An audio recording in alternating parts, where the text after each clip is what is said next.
In the heart of the Varelian Empire stood a city made of silver towers and flowing light. The buildings curved like living things, shaped by art and ancient pride.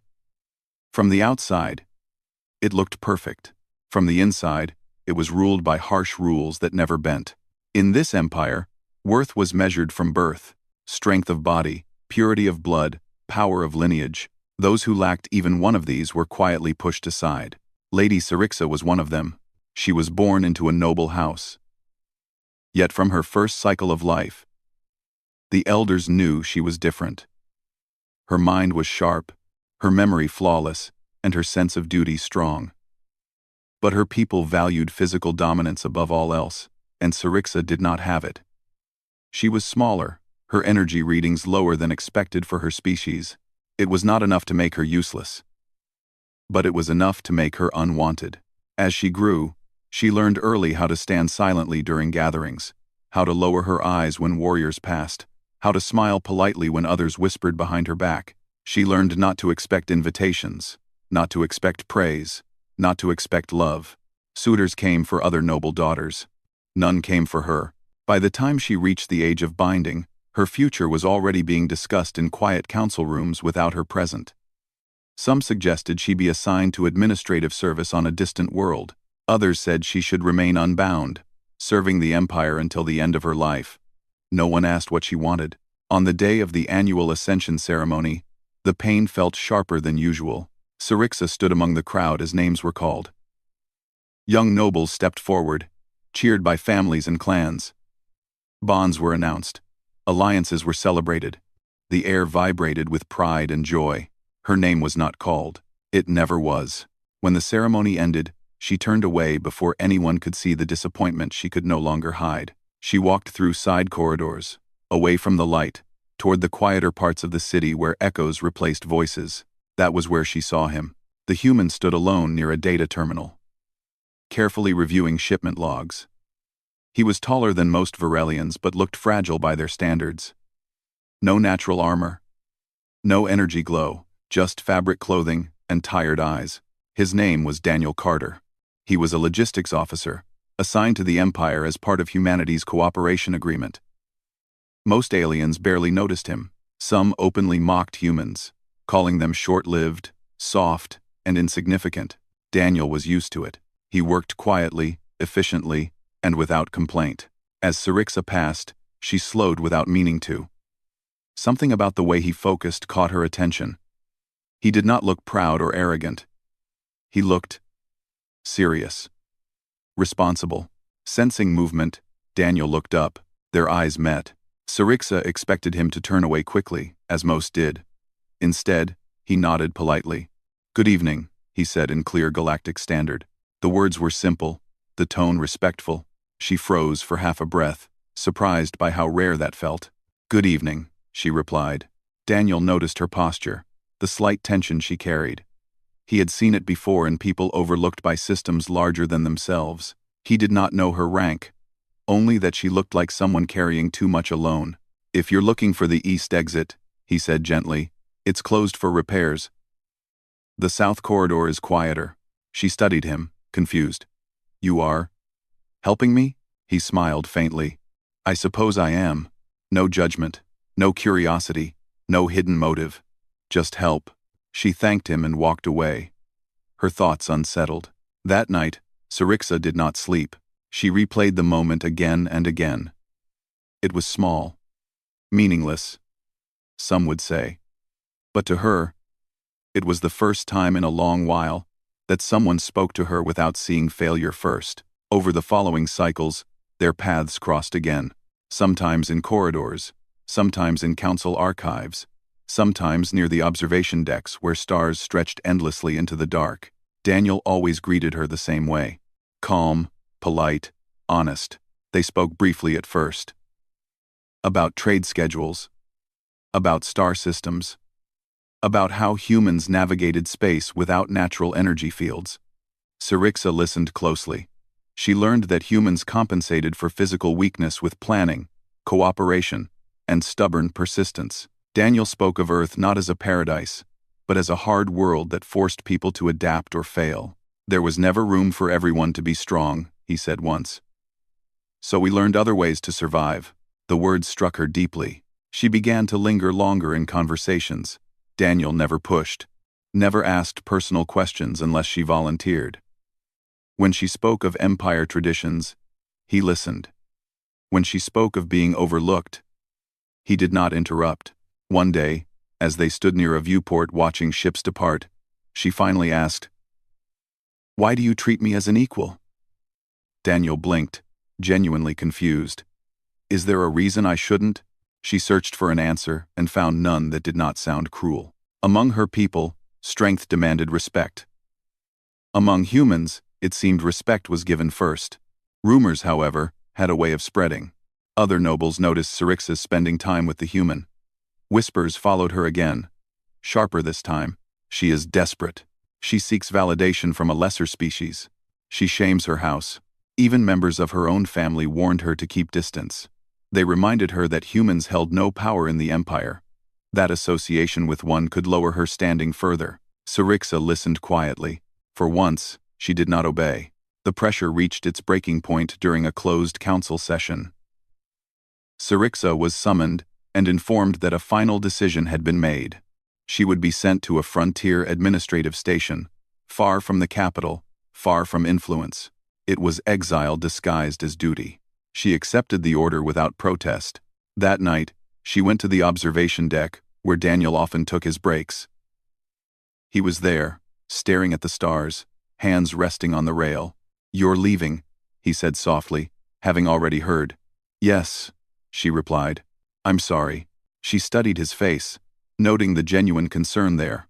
No relief, no embarrassment. "I have lived my entire life being tolerated," she said. "Never chosen." Daniel remained silent, letting her speak. "My people believe worth must be proven at birth," she continued. "If you fail that test, nothing you do after matters." "That's not true," he said firmly. She laughed quietly. "In your culture, perhaps." In that moment, something inside her settled. A decision, slow but inevitable, formed from years of rejection and one simple truth. She had nothing left to lose. Syrinx turned fully toward him, her voice steady despite the weight behind it.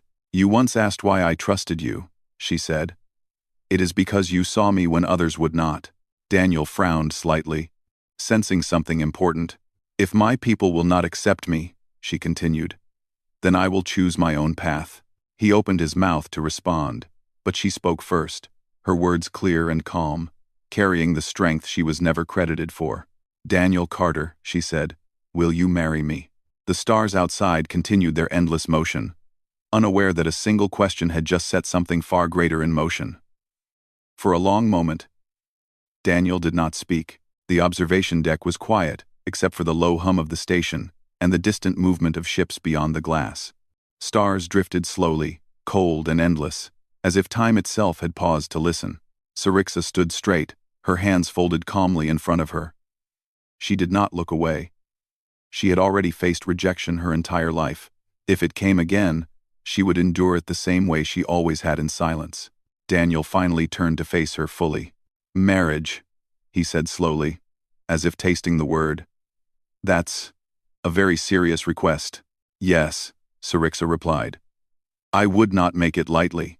He ran a hand through his hair, a human gesture she had come to recognize as stress. "You barely know me." "I know enough," she said. "You listen. You speak honestly. You treat others with respect, even when they have none for you." "That doesn't make me a good partner," he said. "It makes you a rare one," she answered. Daniel looked away toward the stars. His mind raced. Interspecies marriage was not forbidden, but it was deeply political. Humans were still considered outsiders in the empire. Any union like this would attract attention, much of it hostile. "If I say yes," he said carefully, "your people will be angry. Some will try to stop it." "They already have," Syrinx said quietly. "This changes nothing for me. Only the direction." He studied her face, searching for hesitation, for fear. He found none, only resolve. "Why me?" he asked at last. "Why a human?" Sirixa took a slow breath. Because humans understand what it means to be judged unfairly. And because you showed me kindness when you gained nothing from it. Daniel felt something tighten in his chest. He had joined the program, believing he would represent humanity through hard work alone. He had not expected to be asked to represent it through his heart. I can't answer you tonight, he said honestly. She nodded. I did not expect you to. They parted without another word, but the galaxy did not wait. By the next cycle, rumors had spread through the capital like wildfire. A noble alien woman, already considered a failure, had proposed marriage to a human. The story twisted as it traveled. Some said she begged. Others claimed the human had manipulated her. None of it was true. Council members whispered angrily behind closed doors. Noble houses argued over the damage to tradition. Human diplomats were summoned for questioning they were not prepared for. Daniel arrived at his office to find 2 human representatives waiting for him. You've caused a situation, one of them said, not unkindly. I didn't plan to, Daniel replied. That doesn't matter, the other added. This could either raise humanity's standing or crush it. Daniel sat heavily in his chair. For years, humans had fought to be seen as equals in the galaxy. Now, everything might hinge on his answer. Meanwhile, Sirixa faced a storm of her own. Her family confronted her in a private chamber, their disappointment barely hidden. You shame us, one elder said. You seek refuge in a species beneath us. Sirixa met their gaze calmly. I seek partnership with someone who respects me. You will be isolated, another warned. Cast out completely. Cast out completely. I already am, she replied. For the first time, none of them had an answer. The council summoned Daniel 2 days later. The chamber was vast, filled with towering figures glowing with energy and authority. Daniel felt small as he stood alone in the center. He reminded himself of Earth, of cities built by people who were once powerless too. You are aware of the proposal, a counselor said. Yes. You understand the consequences of accepting it. I understand there will be consequences, Daniel replied evenly. I do not believe that makes it wrong. Murmurs rippled through the chamber.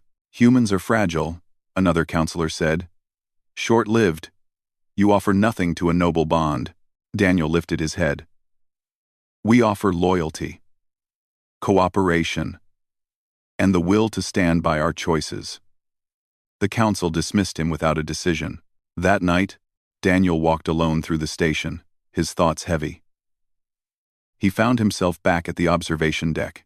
Sirixa was there. She did not ask him anything. She simply stood beside him, looking out into the dark. After a long silence, Daniel spoke.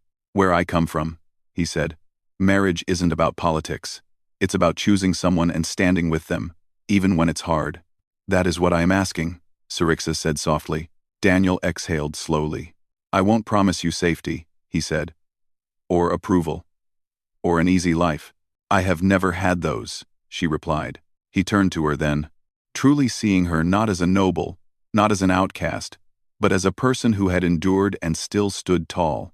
If I say yes, he said, I will stand with you. Publicly.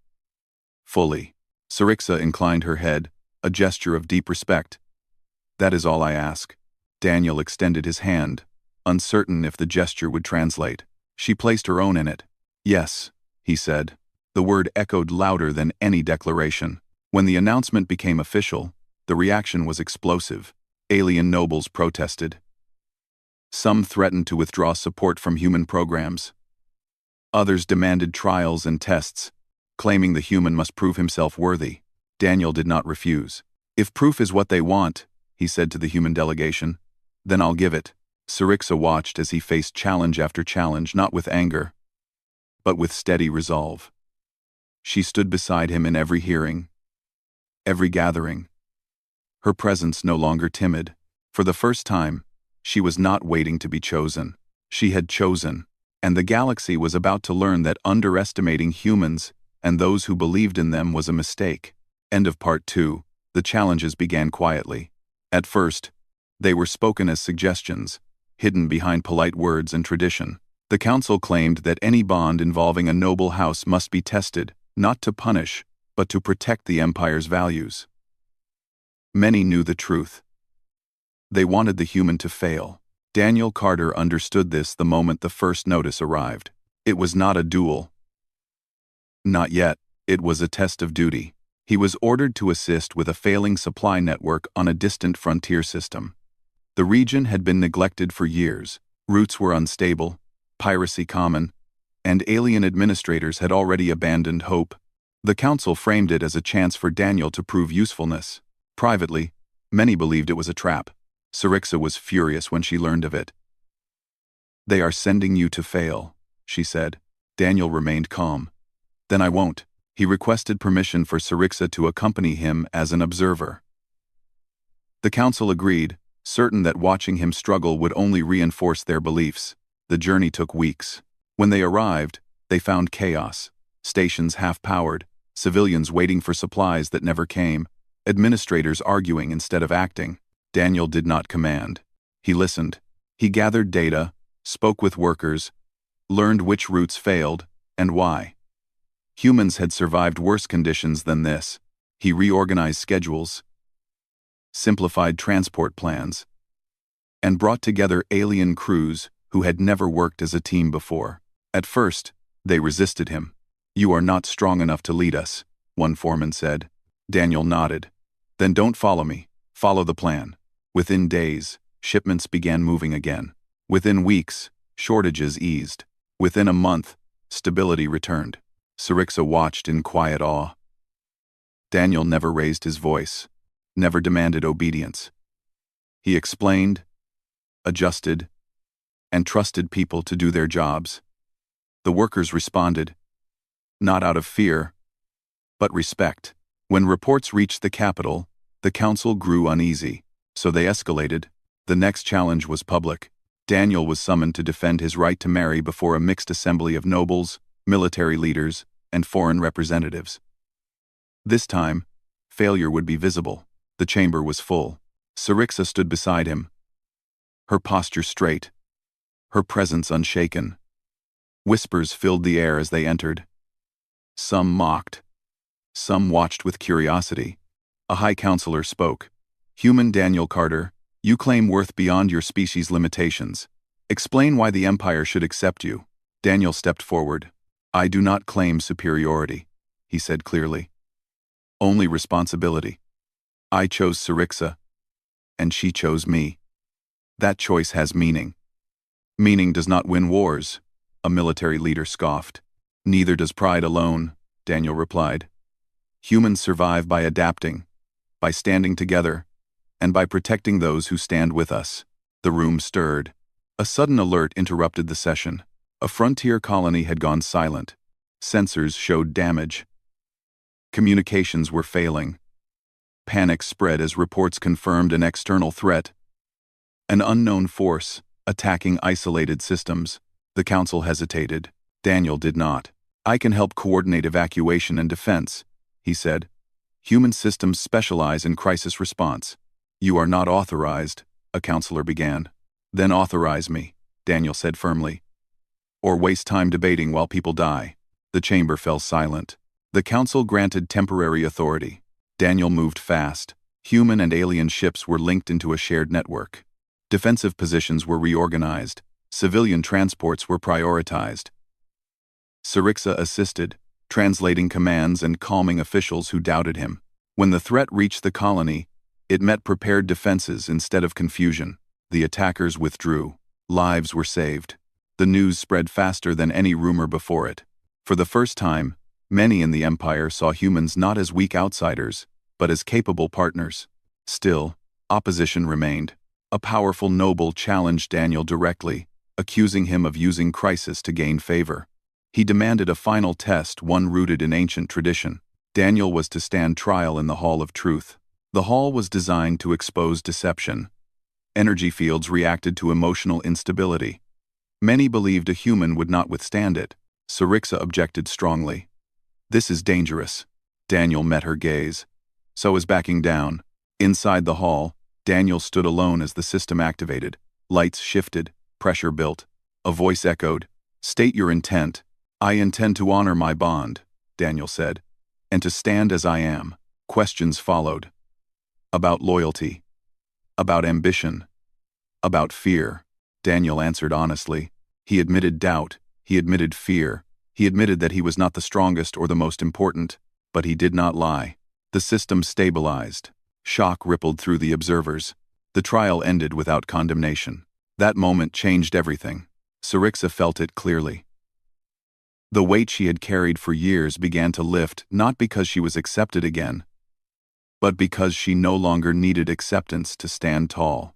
Later that cycle, Sirixa was summoned alone before the council. They expected hesitation. They did not get it. I was rejected because I did not fit your idea of strength, she said calmly. Yet, when crisis came, the one you dismissed acted. Silence followed. You taught me that worth must be proven, she continued. He has proven his. I have proven mine by choosing him. No one interrupted. When she left the chamber, she did not know what decision they would make, but she knew something had already changed. Daniel and Sirixa stood together later on the observation deck, watching ships move peacefully again. They're afraid, Daniel said quietly. Of you? Sirixa asked. Of what happens when old rules stop working. She considered this. Then let them be afraid. Daniel smiled faintly. For the first time, Sirixa felt something unfamiliar but powerful. Hope. Not fragile hope, strong hope. The kind that reshapes worlds. The decision came quietly. No public announcement. No grand declaration. Just a sealed council notice delivered to Daniel Carter and Lady Sirixa at the same time. The council would not block the union. That alone shocked the empire. But the message continued. The council also recognized the bond as lawful, equal, and protected under imperial law. Any harm or interference would be treated as an offense against the empire itself. Sirixa read the message twice, her hands steady but her chest tight. For most of her life, she had expected rejection. Even now, acceptance felt unreal. Daniel let out a slow breath. They finally chose logic. They chose survival, Sirixa replied. You showed them what they could not ignore. Preparations for the marriage began immediately, though not without tension. Some noble houses refused to attend. Others sent representatives only to observe. Human diplomats arrived cautiously, unsure whether this was victory or another test. The ceremony would not follow only Varelian tradition, nor human custom alone. It would be shared. That decision alone sent a powerful message. On the day of the ceremony, the capital city looked different, not brighter, calmer. Ships from many species filled the sky lanes. Streets once closed to common citizens were opened. Workers, clerks, and soldiers gathered alongside nobles, curious to witness the union that had challenged old beliefs. Sirixa stood in a quiet chamber, dressed in ceremonial attire that reflected her house, but modified by her own choice. No symbols of dominance. No marks of superiority. Only patterns representing unity and continuity. She looked at her reflection and barely recognized the woman staring back. She stood straighter, not because she had gained approval, but because she no longer needed it. Daniel waited in a separate chamber, wearing formal human attire adapted for the occasion. He thought of Earth, of how ordinary his life once seemed. He had never imagined his choices would echo across stars. A human representative approached him. You've done more than anyone expected. Daniel shook his head. I just didn't walk away. When the doors opened, silence spread through the hall.